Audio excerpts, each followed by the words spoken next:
wabarakatuh. Halo teman-teman semua, kembali lagi di podcast Kasih Hamasa. Podcast kali ini diisi oleh Divisi Edukasi bersama saya Umi Tantina selaku Koordinator Departemen Edukasi. Sama seperti podcast-podcast sebelumnya, di sini kita akan membahas kajian keilmuan yang tentunya berkaitan dengan ekonomi Islam. Nah, kali ini kita kedatangan narasumber nih, tak lain yaitu Presiden Kasih Hamasa periode 2022, Deayu Komayati. Halo Bu Pres, gimana kabarnya? Alhamdulillah baik sekali, gimana? Alhamdulillah, saya juga baik. Nah, kebetulan kita di sini ngadain podcast. Nah, kita bakalan membahas mengenai kajian keilmuan nih. Nah, untuk temanya kita mengangkat tema mengenai manajemen sumber daya insani. Ya. Nah, mungkin banyak sekali masyarakat di luar sana masih belum paham mengenai sumber daya insani. Nah, menurut Ibu Presan sendiri, yang dimaksud dengan sumber daya insani itu seperti apa kira-kira?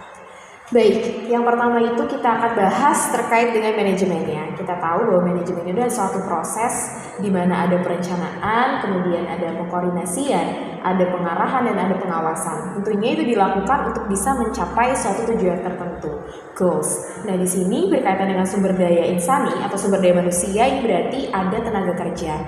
Jadi ada objek yang dijadikan sesuatu untuk bisa mencapai tujuan. Nah, adapun selanjutnya kita tahu di sini menurut Hasibuan juga dikatakan bahwa manajemen sumber daya insani ini adalah ilmu dan seni. Ilmu dan seni yang berhubungan dengan peran untuk mencapai tujuan, berikut juga dengan pihak internal maupun eksternal, berikut juga dengan masyarakat.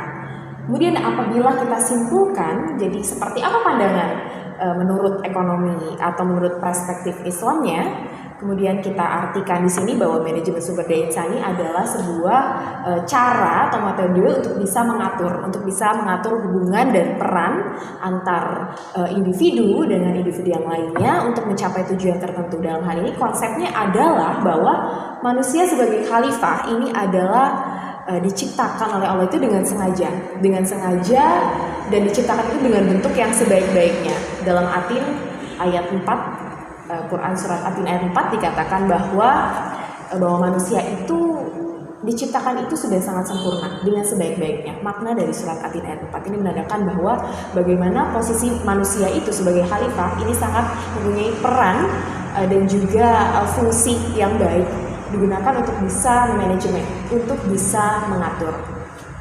Manusia memiliki akal, manusia memiliki nafsu, manusia juga memiliki kecerdasan. Manusia bisa merubah bahan baku menjadi bahan jadi. Ini berarti menandakan bahwa Allah itu tidak salah pilih. Manusia ditentukan sebagai khalifah itu untuk memelihara lingkungan. Jadi kalau kita bahas manusia, tenaga kerja, ini pasti ada kegiatan dan ada pekerjaannya. Dan inilah yang akan kita bahas berikutnya. Oke, pastikan semua hal itu ada, pasti punya tujuan dan manfaat. Nah, untuk sumber daya insani sendiri, kira-kira tujuan dan manfaatnya itu seperti apa gitu, biar masyarakat ini makin mendalami mengenai sumber daya insani tersebut. Baik, kita membahas bagaimana manfaat dari adanya manajemen yang dilakukan oleh sumber daya insani atau di sini manajemen sumber daya manusia. Kita tahu terlebih dahulu bahwa SDI itu adalah suatu kemampuan untuk mengelola, menjalankan, kemudian menggerakkan. Jadi ada tahapan yang sangat struktur yang dilakukan oleh sumber daya insani dengan manajemen yang baik. Kemudian lalu kenapa diperlukan? Kenapa perlu ada sumber daya insani? Suatu kegiatan, suatu perusahaan, suatu organisasi ketika mempunyai goals dan tujuan, maka perlu adanya pencapaian. Bagaimana cara mencapainya? Nah, di sini adalah peran, skill dari sumber daya insani ini adalah salah satu peran yang memang sangat dibutuhkan. SDM yang berkualitas itu tentu akan bisa menghasilkan goals yang baik. SDM yang berkualitas itu bisa menghasilkan suatu proses di dalam kegiatan, organisasi, kemudian berbagai macam perencanaan itu bisa berjalan dengan baik. Kemudian selanjutnya bagaimana ketika organisasi itu ingin melakukan suatu perkembangan, bagaimana ketika ingin maju, maka kemampuan dari SDI-nya itu adalah tolak ukur. Jadi SDI itu memiliki power tersendiri bagaimana keberlangsungan dari proses suatu kegiatan itu bisa berlangsung dengan baik, atau kita bahas di sini perusahaan maupun organisasi. Kemudian selanjutnya Kita tahu bahwa kemampuan ini bisa dikembangkan, menciptakan hal-hal baru, ini bisa dilakukan oleh SDI yang memiliki keterampilan yang memang sangat tinggi. Maka kita perlu tahu bagaimana step-step dari SDM itu, ada yang berkualitas, kemudian ada yang kurang, kemudian ada yang cukup, ada di suatu bidang yang unggul tetapi lemah di suatu bidang yang lainnya. Nah, ini adalah salah satu yang perlu kita ukir, yang perlu kita cari bagaimana kumpulan dari sumber daya manusia, sumber daya insani ini bisa saling tergabung sehingga bisa menciptakan satu goals yang benar-benar baik. Dalam hal ini, manusia itu memiliki peran sebagai pengelola dan juga penggerak. Jadi secanggih apapun teknologinya, secanggih apapun mesinnya, tetap manusia itu memiliki peran garda terdepan dalam pengembangan segala macam sumber daya. Dalam hal ini, SDI ini adalah tentunya akan memandu berjalannya sebuah perusahaan maupun organisasi ataupun dalam mengadakan suatu kegiatan tertentu. Kata kuncinya adalah ada 6 elemen penting. Jadi di sini ada skill, kemudian ada penggerak, pengelola, kemudian menjalankan aktivitas dengan penciptaan kemampuan-kemampuan, kemudian bisa juga melakukan dan juga bisa menilai jadi apa yang diperlukan dan apa yang tidak diperlukan. Jadi di sini sumber daya manusia itu memiliki peran yang sangat penting. Oke, tadi kan sumber daya insani itu begitu penting bagi organisasi, perusahaan, maupun suatu negara. Nah, untuk mengetahui sumber daya insani yang unggul, tentunya kita perlu mengenal ciri-ciri dan sifat yang meski dimiliki oleh sumber daya insani. Nah, menurut Bu Presam sendiri, ciri-ciri yang mesti dimiliki oleh sumber daya insani tersebut agar menjadi sumber daya insani yang unggul itu seperti apa? Ya, berkaitan dengan sifat dan ciri yang dimiliki oleh sumber daya insani yang unggul itu seperti apa?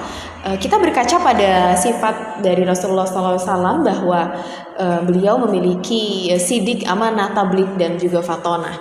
Kita tahu yang pertama kita bahas secara umumnya. Sidik itu berarti adalah benar, jadi apa yang dikatakan itu sesuai dengan apa yang terjadi. Kemudian selanjutnya dari sifat kejujuran ini nantinya akan mempengaruhi jangka panjang hasil akhir.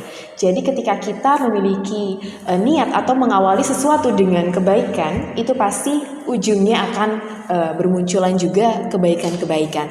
Jadi apabila seseorang itu memulai sesuatu itu dengan hal yang memang keburukan, maka nanti ujungnya itu yang didapatkan akan keburukan.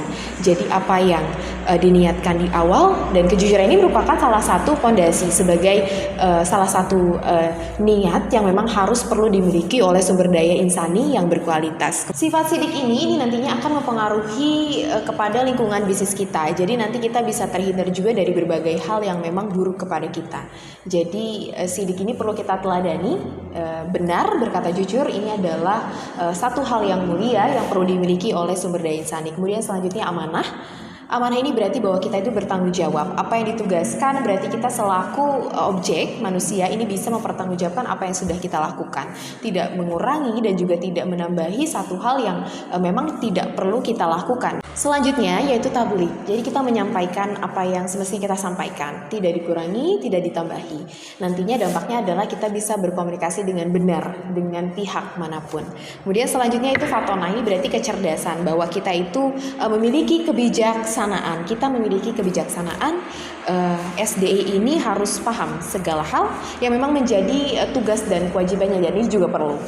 Ada 3 kecerdasan. Yang pertama kecerdasan intelektual, kemudian yang kedua ada kecerdasan emosional, dan yang ketiga ada kecerdasan yang berkaitan dengan spiritual. Jadi kalau kita sudah berbicara tentang SDI, maka aspek spiritual, aspek yang berkaitan dengan hubungan kita dengan Allah itu tidak boleh kita lupakan.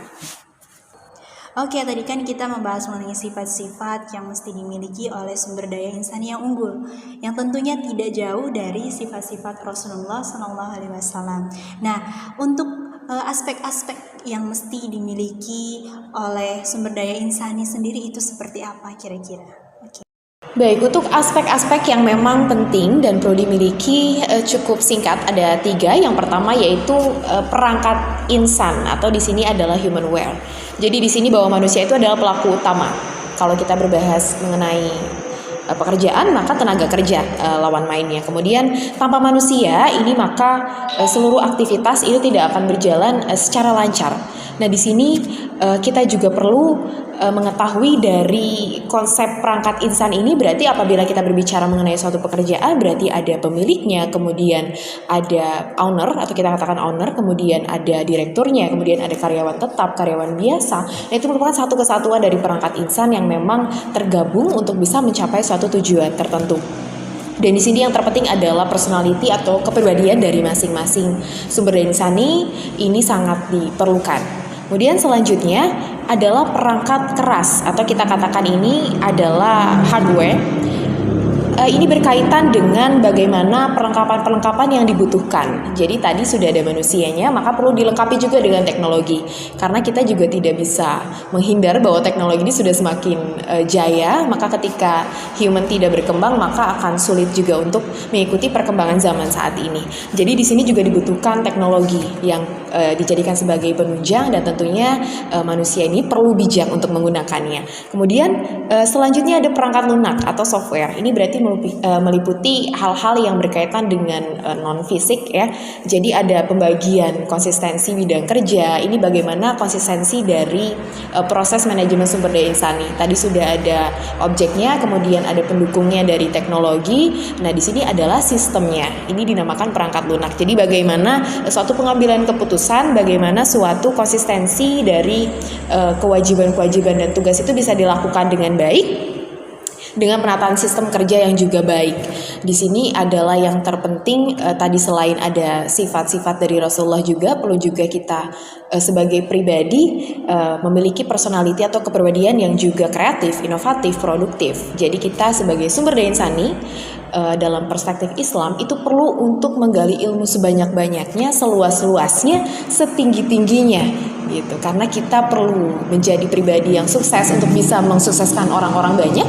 Kita perlu menjadi pribadi yang juga kaya hati untuk bisa memajukan generasi-generasi berikutnya. Oke teman-teman semua, sudah cukup banyak pembahasan di podcast kali ini mengenai sumber daya insani. Nah, sedikit yang dapat saya simpulkan mengenai sumber daya insani yang unggul itu pasti didapat dari personality yang baik, menambah wawasan sebanyak-banyaknya, dan kemudian tidak jauh dari sifat-sifat Rasulullah tadi. Nah, sebelumnya saya ucapkan terima kasih kepada Ibu Presam yang sudah menyempatkan waktunya. Ya. Oke teman-teman semua, sampai jumpa di podcast berikutnya. Jangan lupa like, comment, and subscribe. Bye. Assalamualaikum warahmatullahi wabarakatuh.